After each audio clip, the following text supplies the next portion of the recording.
Hi and welcome to my shop. Just for a little change of pace. I've been doing so much radio work the last while and some of it quite a struggle for me. I thought, hey, how about a turntable? Now this turntable goes with the console I was working on a couple of weeks ago, which I had set aside in order to hear some direction from the owner of the console, because the FM receiver part looked like a lost cause to me. So after giving it some thought, the owner has decided that playing records and listening to AM radio was okay by him. So we're going to continue on now with that console. The next thing on the list is the turntable here. Now this is a Garrard 3000 turntable. I don't think that's too bad of a turntable. I have no idea what condition it's in, so let's start by finding out about the cartridge. What I've done is I've plugged the turntable cartridge, here it is over here, into the auxiliary input on my shop stereo. Let me just turn it up. Okay, pretty simple to test this. Can we hear my finger? No doubt about it. And I can tell because there's a stereo receiver, stereo cartridge. I can tell standing here that that is stereo. At least I'm pretty sure it is. So big thumbs up on that. Let's see, this is a flip cartridge. There's definitely a 78 needle there, and just take a look. There certainly is a needle on there too. The condition of it I don't know, but we'll find out as we go. We'll find that out as we go. Now this has been left in the manual position. It may not have been the best situation for it. Oh. Let's just say, wow, okay, so the mechanism appears to be quite free. This might be a winner right off the bat. Let's give it a try. Start out here with, this is a 78 record. Non-breakable under normal use. Pretty sure that's a 78. Doesn't actually say on it, but judging from the size. So we'll set the size. Let's see if this is a 78. There is no size control.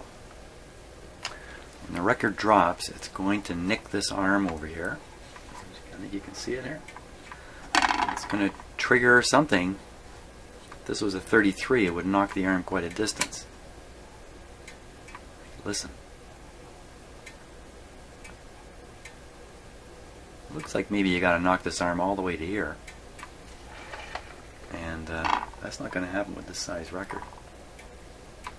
Let's see. I'll be ready to catch the needle in case it tries to set down here. I don't even know if this is even going to turn. I don't know. Getting ahead of myself here. Okay, we'll apply power through some light bulbs, dim bulbs. Okay, we'll try to just turn it on to manual first.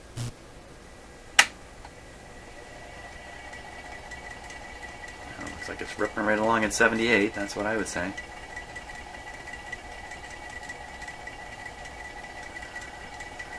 Some kind of noise in there.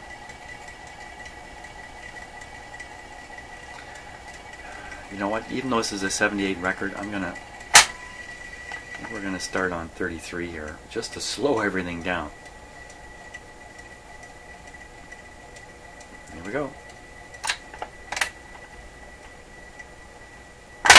It's laboring. Oh! Okay, I can hear something skidding or slipping. And the volume control. Came over to the right spot. That's the 78 being played on 33. So.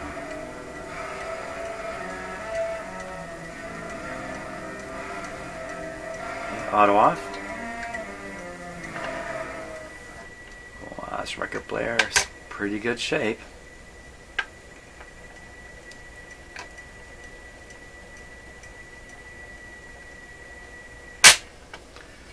Shut itself off automatically. Hey, that's not too bad. Now let's see if it'll sense the end of the record here. Okay, I'm just going to move it slowly towards the middle. Move the tone arm slowly towards the middle. Okay, there we go. I heard it.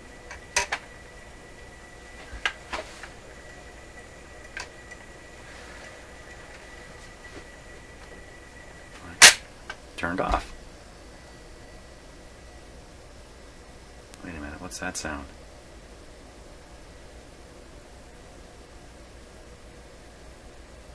I don't think, is it completely off?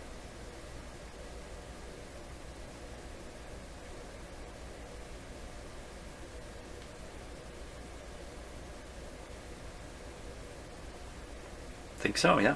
The bearings are that good. Wow, okay, this is one of the few record players I've taken out of a console or out of a suitcase player or anything of this style that has worked this well right from the start. That doesn't happen very often. So let's just see. It probably won't take me long to get this thing not working right. There's a little piece here that is supposed to hold a brush. Should be a little bristle brush sticking up. Well, it's not. It's missing. The spring holder is still here, and I can hear the needle and cartridge dragging over this. So I'm going to remove that. A little easier than I expected. I think we're better off without it. Okay, what to do here? What to do? That's a good question. I think it's still worth going through the basic maintenance, and also we do have some slippage in here. Let's see if we can assess how much slippage there is. Turn it on. And I'll just put some drag with my finger here. Didn't take too much. That's really could be quite a bit better. So let's start with that. Sounds like the motor spindle spins down very slowly, which is actually a very good sign. Looks like the clip is missing here.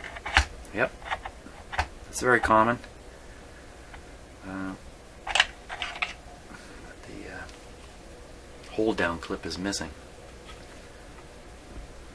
Okay, well offhand this looks to be in pretty good shape. Fairly clean in here. Let me just check the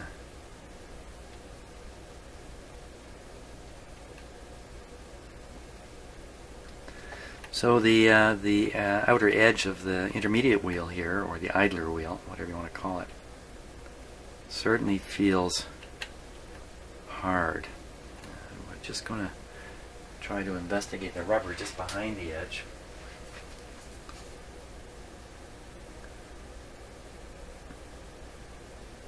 That's pretty good. So I think it's just a matter of this surface here has become hard. It just needs to be ground away. Next thing, let's just put the speed on 16, and we can take a closer look at this. Just checking now to see if things are lining up properly.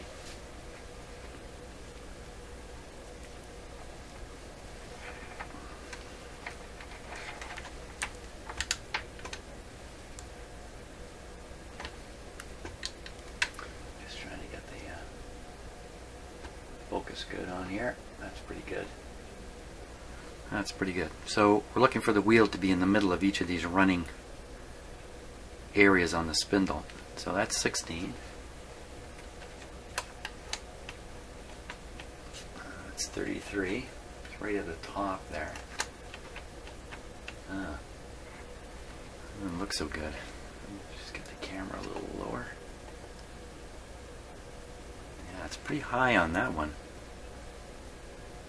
Okay, and we'll go to 78.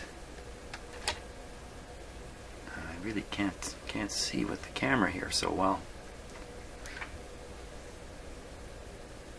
No, it looks pretty good.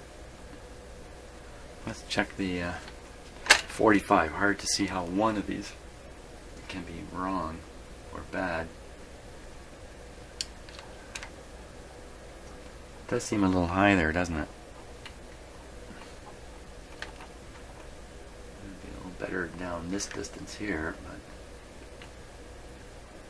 you can see some of the roughness on the outside of the wheel. Let me just fix the focus here. Give me 1 second.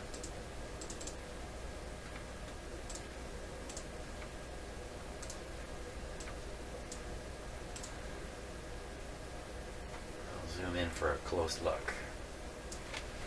It's not really zooming in, I'm just getting closer. Yeah, so you can see the intermediate wheel is quite ragged, in fact, around the edge, around the outside edge. In fact, it's crumbling away there, isn't it? Wow, just in this area.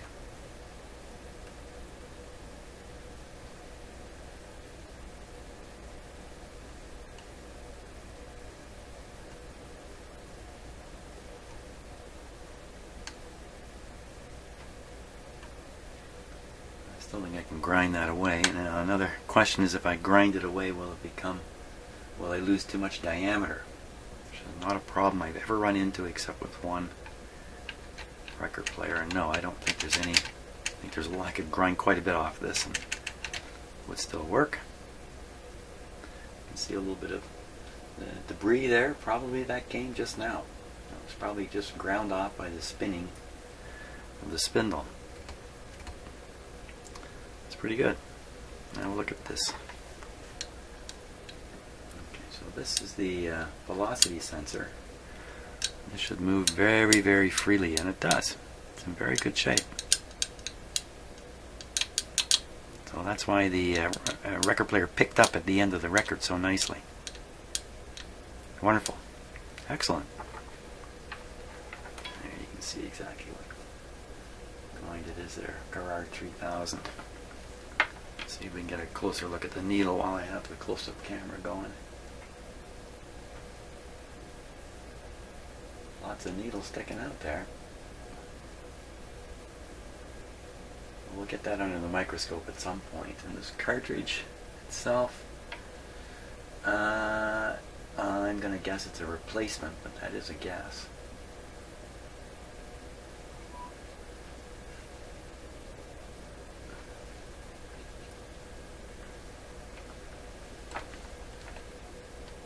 Maybe the original, or it could be a replacement.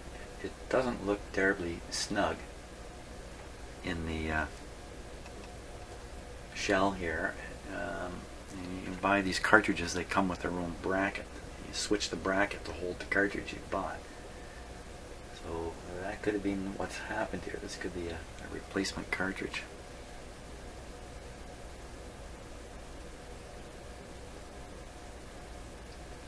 A little hard to be sure about that kind of stuff. Okay, that's great. What we'll do is we'll take off the intermediate wheel and grind it. Now someone did send me a link to a video where and I don't usually watch many of these videos, but I watched this one, an alternate way to fix up these wheels, and that is to soak them in brake fluid overnight. The person suggesting this says it's a routine thing that he does. He's done lots of record players, and it's effective just about all the time. Now, I would try that on this one if the wheel surface looked nice, if it looked like it hadn't crumbled, but since there's some crumbs coming off it, I think we can be very sure that there's some hard unredeemable rubber here.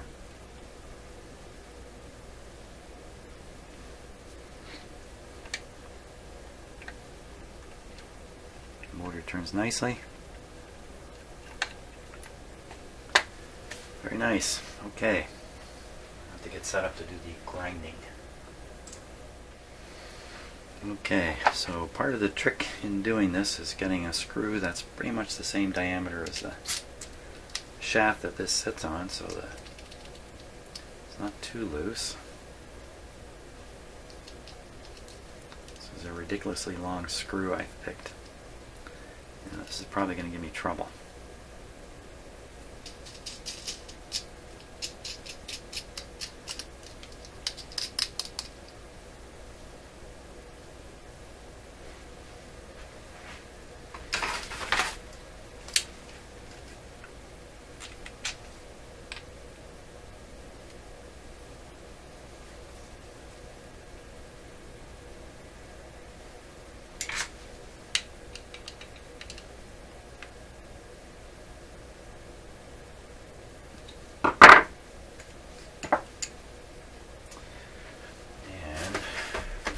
part is something to grind it on. Bit of sandpaper. Something to hold down the sandpaper.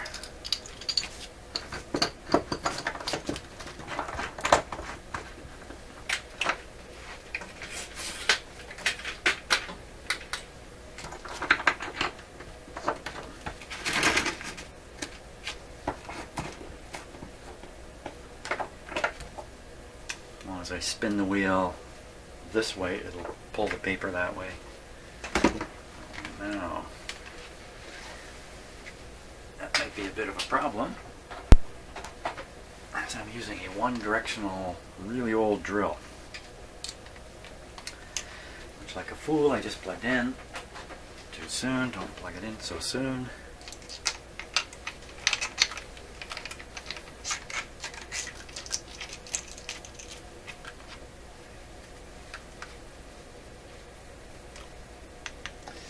Had this drill for a long time.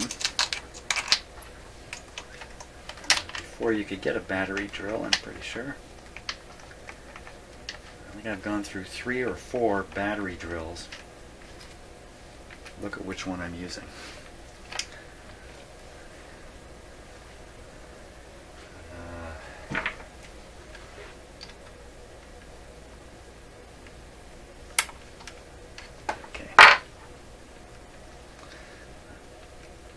Feels pretty good. Now, how much to grind off? You want to grind off just enough. Come on, drill. Uh-oh. Uh-oh. So I was singing the praises of you just a moment ago, Mr. Drill. Come on. Do your thing.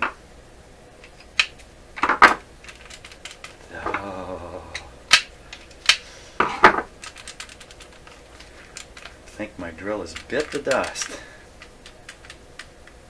Need a switch.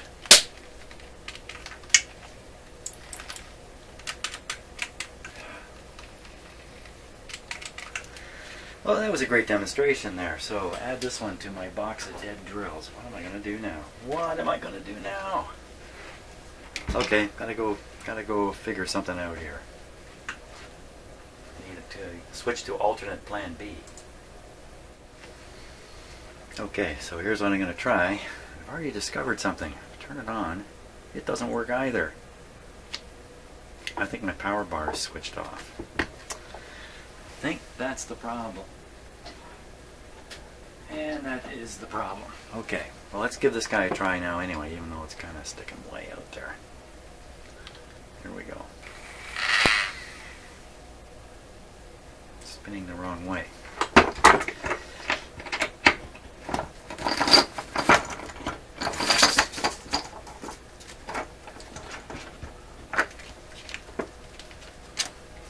I think we're ready.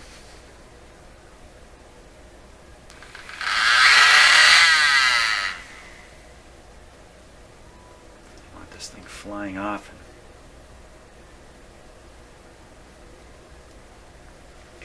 Just get a little slow. No such thing as slow with a Dremel, so here we go.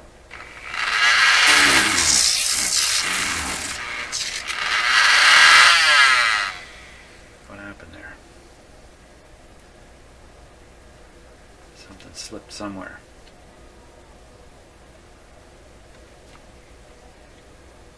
It's at high speed, it's just spraying this black stuff out of it.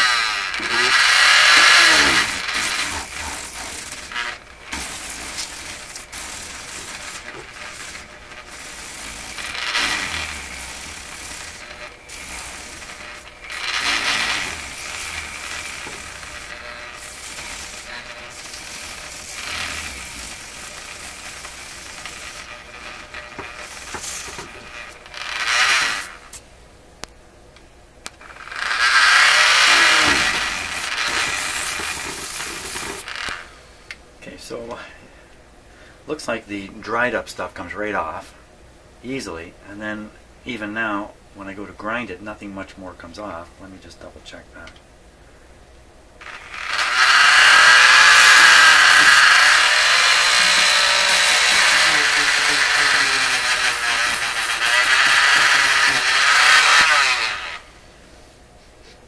There's a little like burning rubber in here too. So maybe when you finally get the dried up rubber off of it, the rubber underneath doesn't grind. That's kind of sort of a self-stopping situation there. Okay, let's just check it out.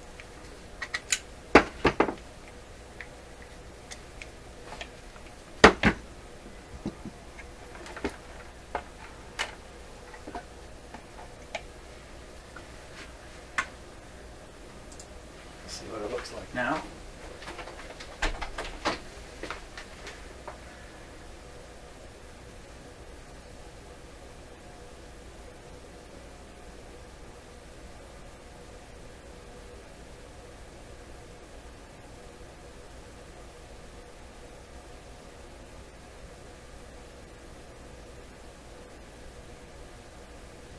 Well, the surface is a lot more consistent now.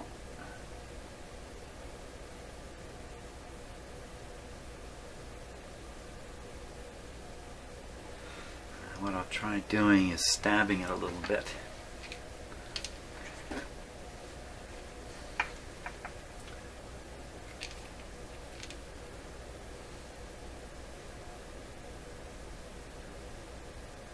Seems pretty good. And if I feel it with my nail, which is really a pretty good way of doing it, feels great. I can feel that sort of rubbery traction you get. Feels great. I think we're done on that. So all I gotta do is just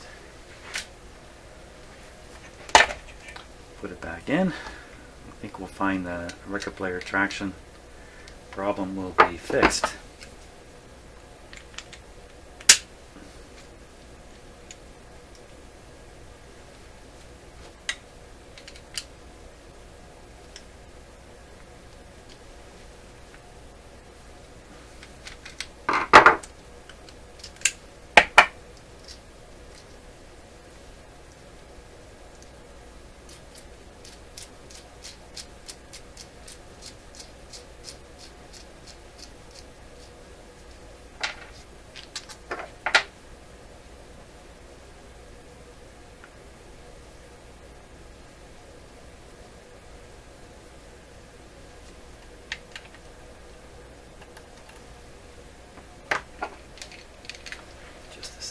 What's going on?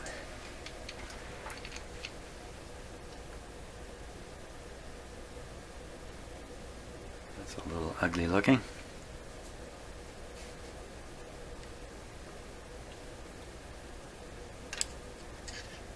Stuck. Let's take that washer off, clean it up.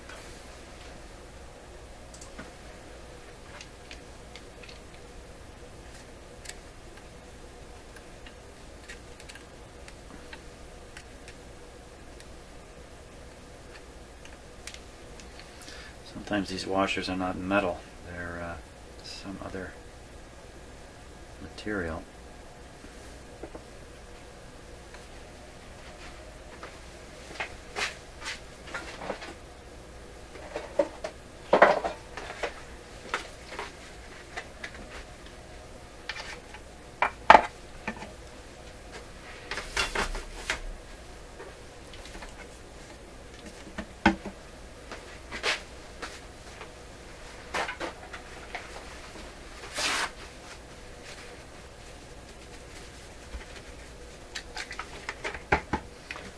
Regular everyday rubbing alcohol. It's not quite the best alcohol to have in here, but that's what I've got.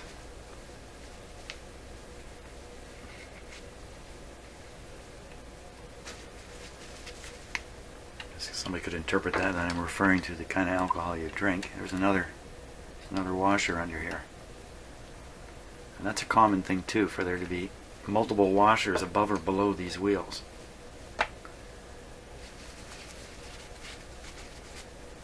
I doubt this could really cause any significant traction problem. I think the wheel was turning fine. It's just going to turn a little finer after this is done.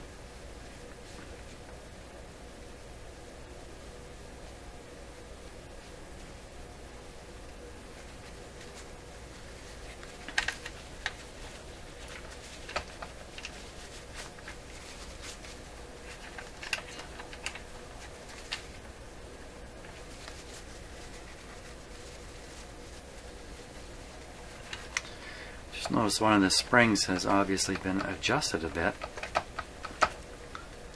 and that the original loop at the end of the spring has been the spring has been pulled farther, and it's a little tighter because of that. That could be right when they put this together originally, or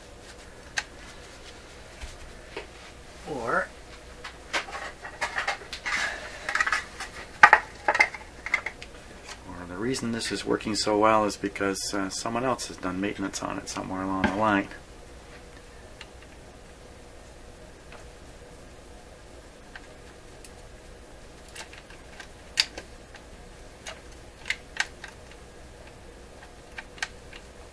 Make sure the shaft is nice and clean here. Great.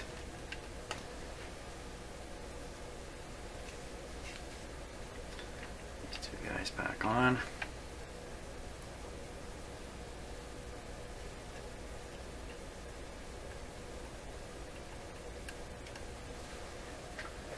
Put just a tiny little bit of motor oil on here. This is a synthetic oil.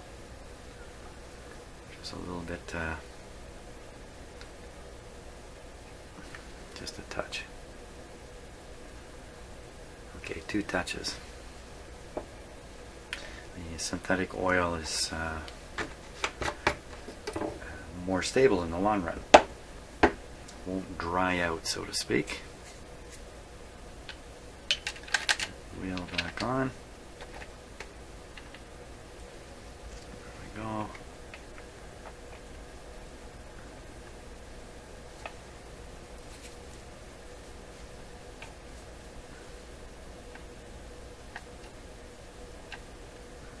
Touch of oil there. Put the E-clamp back on. It's another exciting moment here when you put on an E-clamp. I used to call them C-clamps. They can go flying. So here's how I do it.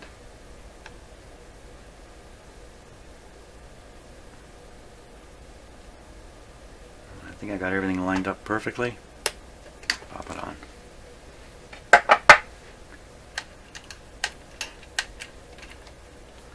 Very good. Now let's just take a look at what we're looking. Let's look at the motor mounts here, which is another problem area for all these record players. Oh, it feels pretty good. That look cut? That look like a washer that's been cut by somebody? The roughness around it? Yeah, so I think we're looking at a record player that's been maintained in the past.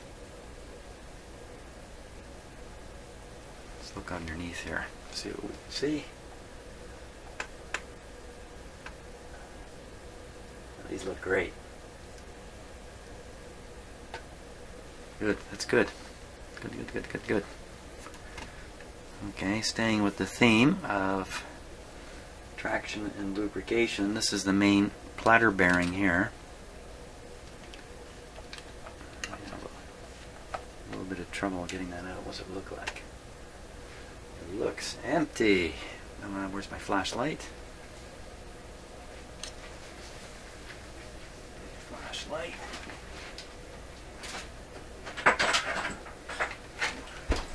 Good thing I went after that. I left it on. Okay.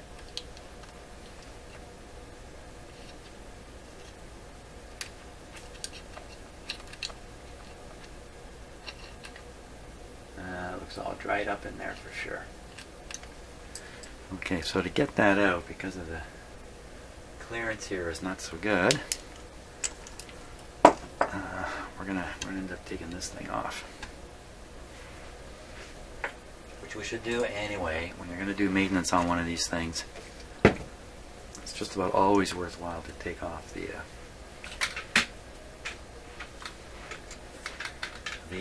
I've forgotten what that's called.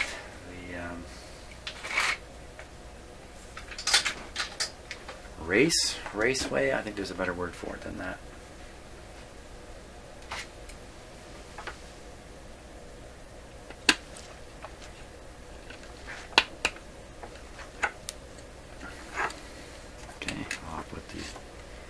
The clamp on some record players, getting this part off is monstrous.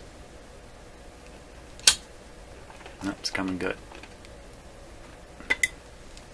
Okay, so this area definitely needs to be re-lubricated. No doubt about it. Well, the lubricant is not completely gone gluey, but it's not great either. And there's a roller right here, which is supposed to roll. And it's stuck. So that doesn't help. Every one of these things that's not going quite right adds a little more drag to the situation, and accumulated drag can overcome the traction, and the next thing you know, you've got slippage. Usually the automatic operations won't work.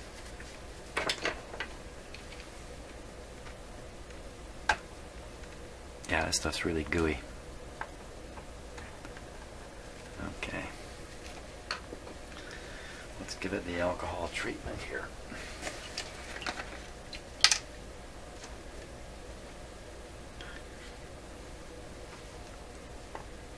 So I want the alcohol to kind of loosen up the old grease.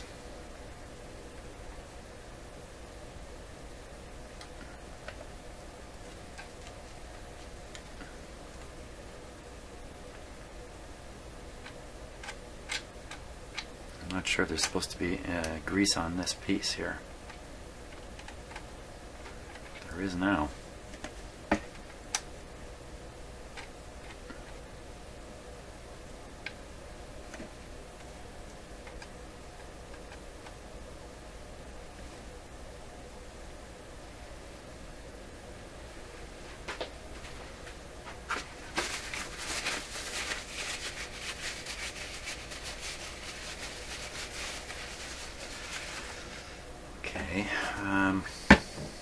WD-40 is pretty useful for loosening up stuff too. Just put a little dab on here.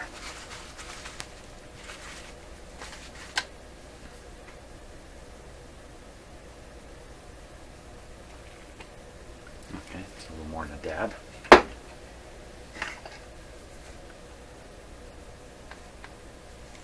Okay, while that's cooking, we'll deal with the main bearing here.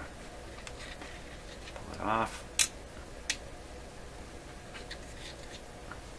Usually there's a rubber piece down here too. Yep. This is to try to isolate the platter a little bit for vibration. It's a rubber, yeah, it's a rubber ring. It looks like it's a little flattened out, but wouldn't you be flattened out if you had a platter pressing down on you for decades and decades?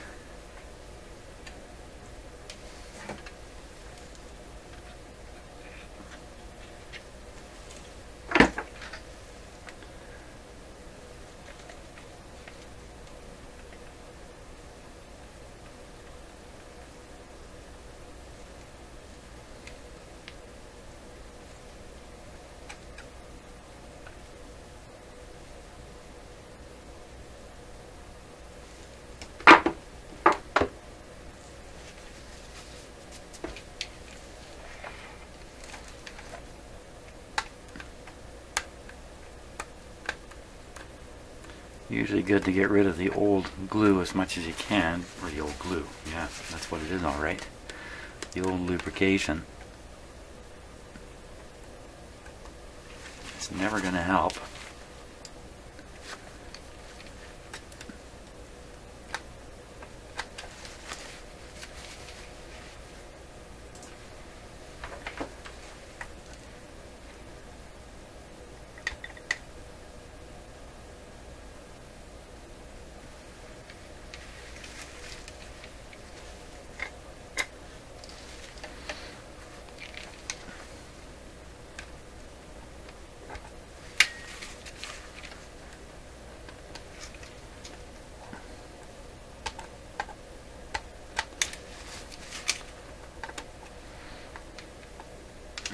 even if the dried up glue is kind of collected in areas that don't really matter.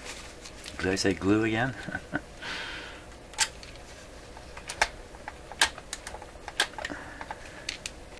See if the wheel will turn yet.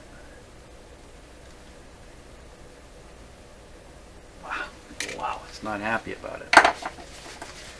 These things, once you break them free, they often recover very quickly.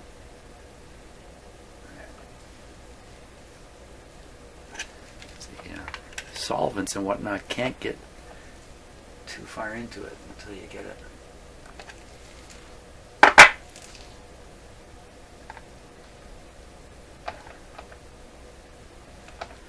You get it going.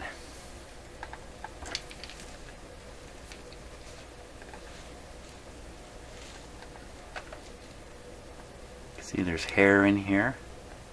That's very common.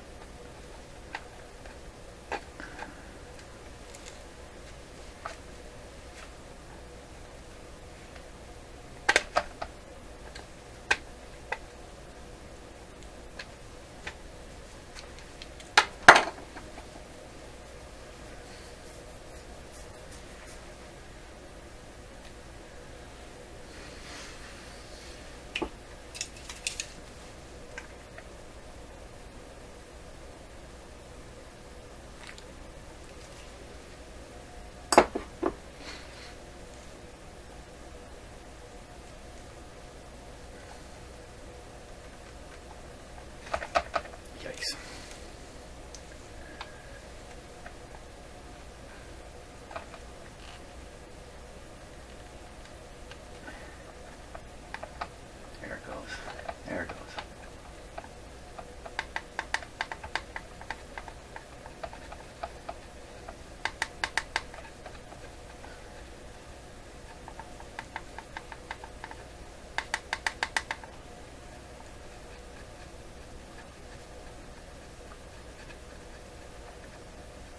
WD-40 solvents are doing their trick.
Okay, that's not going to get much looser.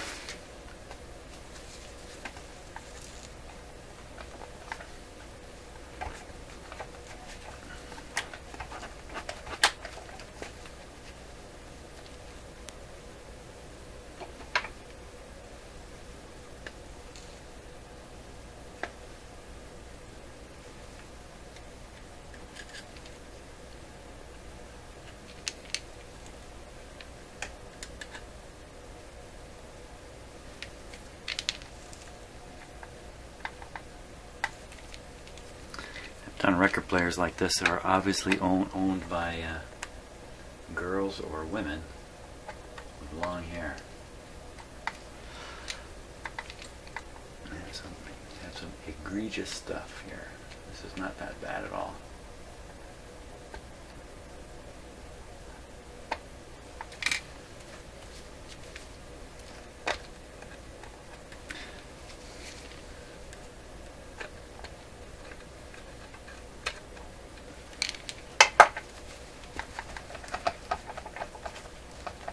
Okay, now let's take a look at where this roller has to roll. It has to roll inside the groove here.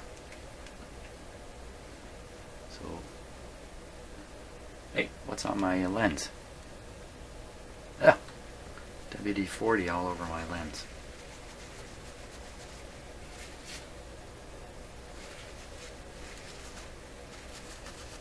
Probably not the best thing for cleaning a lens. Hey, what's going on here?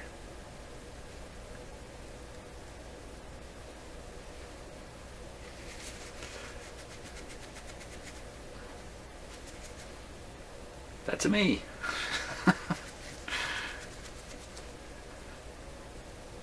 Good show. Right, let's clean the rubber part.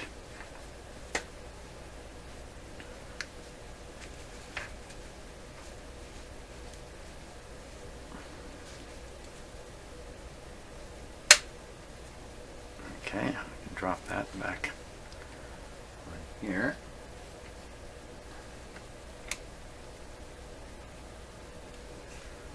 Okay, this is the bottom washer. Over here. Yuck.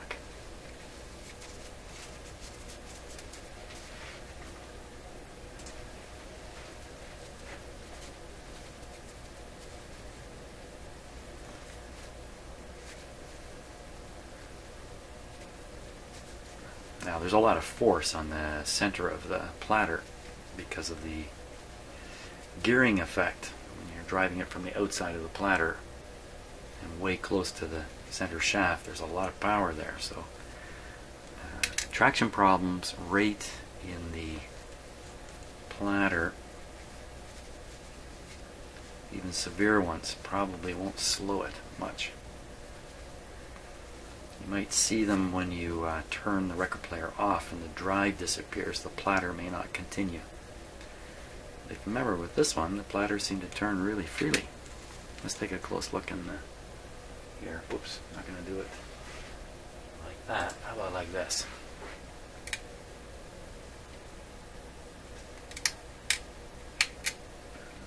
Over here. Oh yeah, it's just... in a sad state. So I personally usually don't clean these things out entirely. I sort of clean them out as much as I can. Like I don't soak them in solvent overnight or anything like that.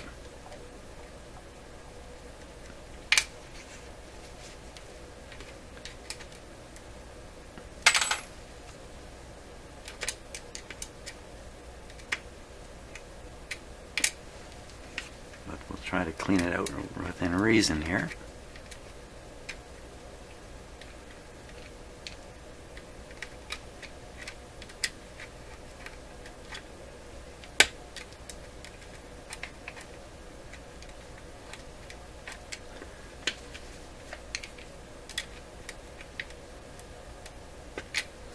So I'm waiting for somewhere between 20 and 30 centimeters of snow to fall over the next 12 to 24 hours. The weather conditions are right for an effect called streaming, or a streamer. We call them streamers. Very common. I live right, among the Great Lakes. Anybody who does, or live in a similar circumstance near some other large lakes, there can be an effect where the air, even in the winter, cold air blows across the open water, because these lakes are pretty big. They don't often freeze up. In the winter they stay open water. As the air goes over, it picks up moisture, and then when it gets over land, and even before that, that moisture will fall as snow. It's almost like a snow making machine at that point. And you can get the well, they look like streamers, if you can imagine what a streamer might look like on, say, a weather radar map. And under that streamer, the snow can be falling 2 centimeters, even 3 centimeters an hour, which is very heavy snowfall. And meanwhile, 2-3 kilometers away, it can be 0 snow. You have these huge snowfalls, and then just a few kilometers away, nothing happening.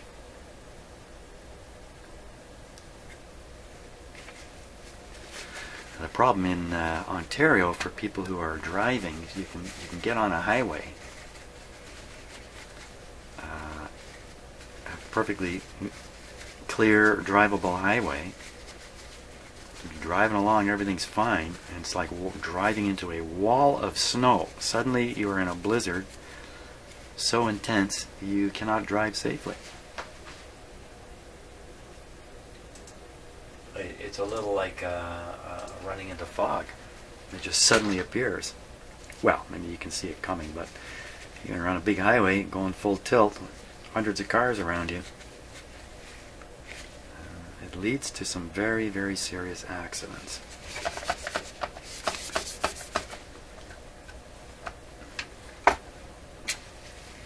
Okie dokie. I'm going to put some new grease in there. I'm using this multi-purpose synthetic grease. Again, it's synthetic, which means it's not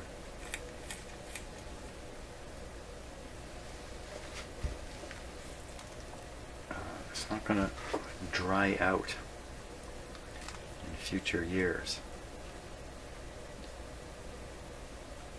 Yeah, there's a lot of loose oil here. Where's the grease?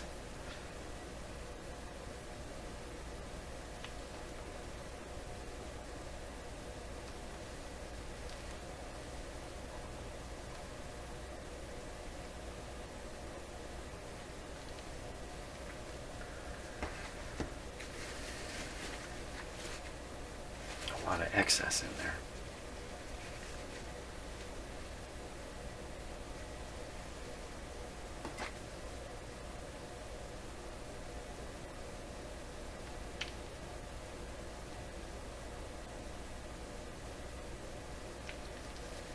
Okie dokie. Putting that back on. Is that right? No, we have to drop one washer. Go on top of the rubber piece. Get a nice track for the little ball bearings to run on. Upper washer is the other track. There we are. They're ticking right along. Now this guy here. Where's my camera?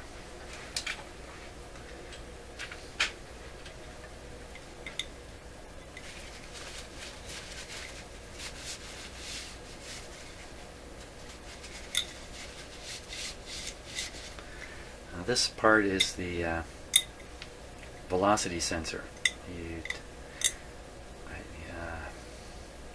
They explain exactly how this operates, but I have a video that covers it really nicely, but it's pretty old now.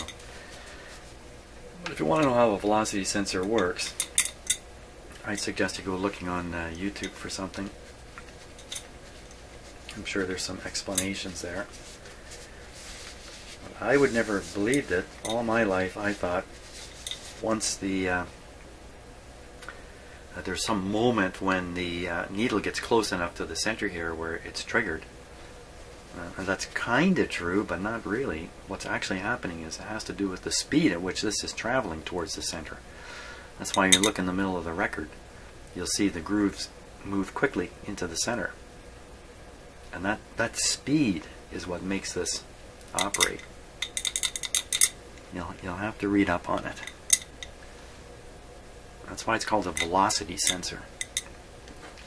Okay, we'll put in some new grease. I don't know how to do it. That's going to more than do it.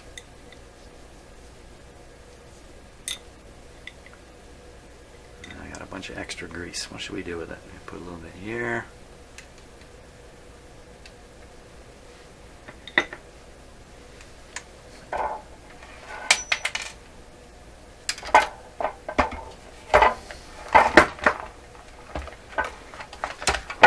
Hold still, everybody. There's all kinds of dried up grease in there. It's not quite ready for me. Let's carry on with this a little bit. Everything's got to get done anyway.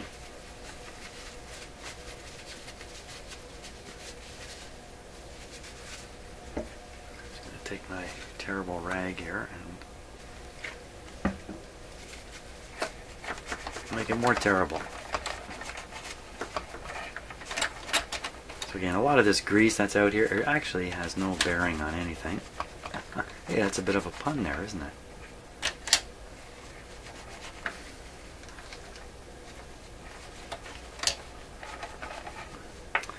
some of it is in places where instead of providing lubrication, it's actually sticky. That's really where you want to get at it, but often you can't. You just can't get at it. There's other pieces too in here that are not supposed to be. There's one. So that should not be lubricated. Or if you were to lubricate it, you would want to use the lightest oil you can find. But intentionally, there is no lubrication on them originally.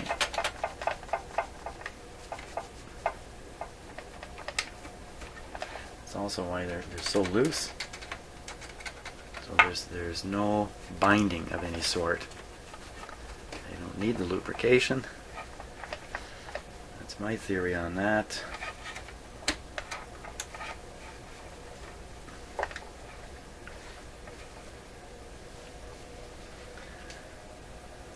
But now my fingers are a real mess. So I just wiggle around a few things. Looking for... Oh, son of a gun, this thing's been switched on all this time. Ooh, bad boy. So here's some up here. This is the speed control.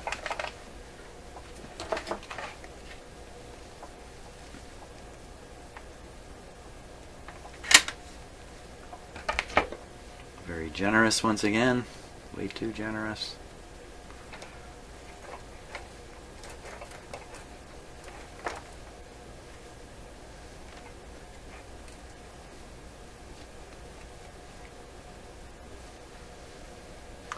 Spot down here. Looking where there is grease. This is the... okay, that grease feels pretty good.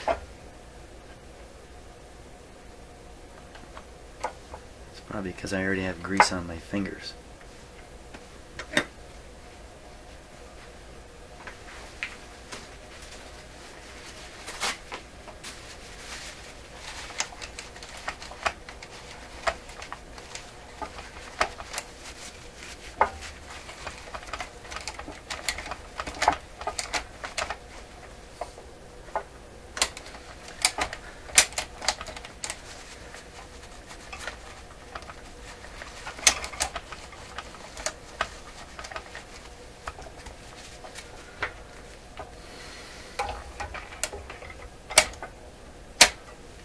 That's the speed adjustment that I'm moving.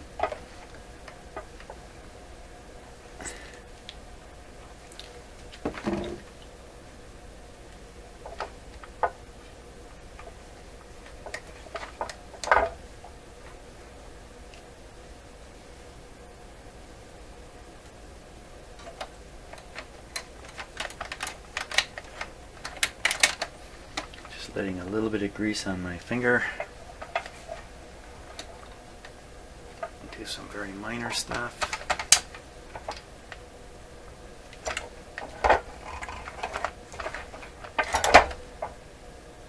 Okay.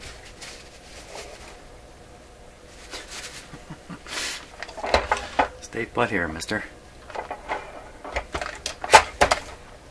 Good. Okay, I gotta go clean up my fingers before we carry on.